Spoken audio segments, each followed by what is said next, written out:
We begin tonight with Afghanistan. The situation is alarming. Yesterday, we called it a train wreck in slow motion. Tonight, we'll show you how it's unfolding. The Taliban now controls 7 provincial capitals in Afghanistan, 230 districts. It is carrying out violent attacks. More than 1,000 civilians have been killed in the last month alone, a direct result of the Taliban's offensive. More than 240,000 Afghans have been displaced internally since the month of May. And in the last 3 days alone, at least 27 children have died. The Taliban is not even sparing children. In fact, we can tell you is so dangerous that India has decided to shut all of its consulates in Afghanistan.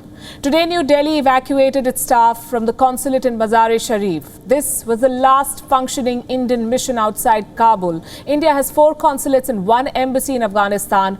All 4 consulates are now shut. Only the Indian embassy in Kabul remains open. A special flight was arranged to bring back Indian diplomats and security officials this evening. Indian citizens who happened to be in Mazar-e-Sharif and wanted to leave, were advised to leave, were also accommodated on the special flight. Why was this necessary? Because the Taliban have surrounded the city. Our correspondent Anas Malik has been reporting from the heart of action all day today. He's in Mazar-e-Sharif, where the Taliban could launch an offensive any moment now. Earlier today, he sent us this dispatch.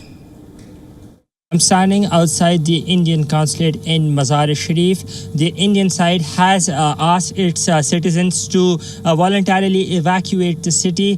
There would be a special flight that would be leaving from Mazar-e-Sharif for India tonight. And they've asked the Indian citizens to get onto that flight because the condition of the city is not at how it used to be. Mazar-e-Sharif was used to be considered as one of the most safest cities in the entire country after Bamiyan, but since yesterday we've seen a renewed offensive being launched as well by the Afghan Taliban, and the Taliban are, it won't be wrong to say that the Taliban are at the gates of Mazar-Sharif. They have been resisted, they have been pushed back by the militia and by the Afghan National Army.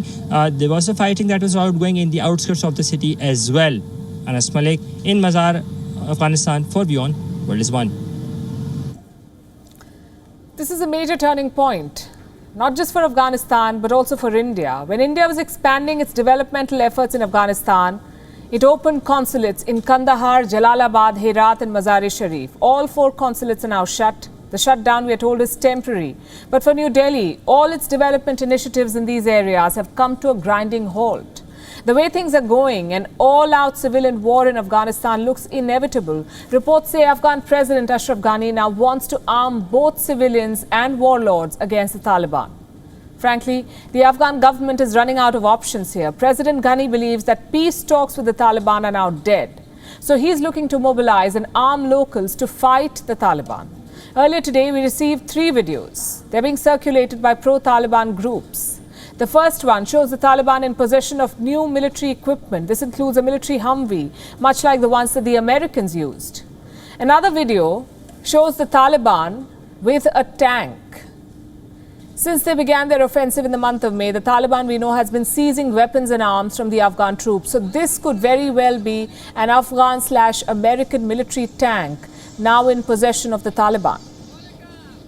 But guess what the terrorists claim? They say they made their own rockets. Honestly, it's very hard to believe. Also, it's not clear if these rockets work at all. This is basically textbook propaganda. The Taliban know how to instill fear, and they're succeeding. Here's an example. The Taliban have been targeting Afghan Air Force pilots. These pilots have been trained by the Americans to fly sophisticated machines, like the Black Hawk choppers. The Afghan Air Force is critical to Afghanistan's defense against the Taliban. So what do the Taliban do? Targeted killings. They're eliminating Afghan pilots. At least 8 of them have been killed in recent days, and the rest fear for their life. One report says 19 pilots have left the Afghan military. They fear that they will be assassinated. Well, these are the soldiers that the Americans trained to protect Afghanistan. They're deserting the battlefield, just like their trainers. The Americans are watching this mess, a mess of their own making, and refusing to take responsibility for the way things have turned out.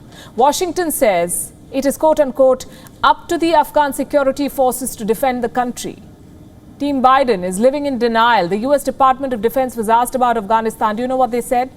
Afghan forces, they said, are capable of defending themselves. The Taliban doesn't. They have modern weaponry and organizational skills. The Taliban doesn't. They have superior numbers to the Taliban. And so, again, they have the advantages. And it's really now their time to use those advantages. What advantages? Either the Americans are blind, or they want to play blind and think that the rest of the world is dumb. Afghanistan is imploding. The Taliban that the Americans legitimized are on a killing spree. The soldiers that the Americans trained are fleeing, and the country that the Americans turned into a war laboratory is descending into a civil war. And the US says it is up to Afghanistan's neighbors to invest in peace. WION is now available in your country. Download the app now and get all the news on the move.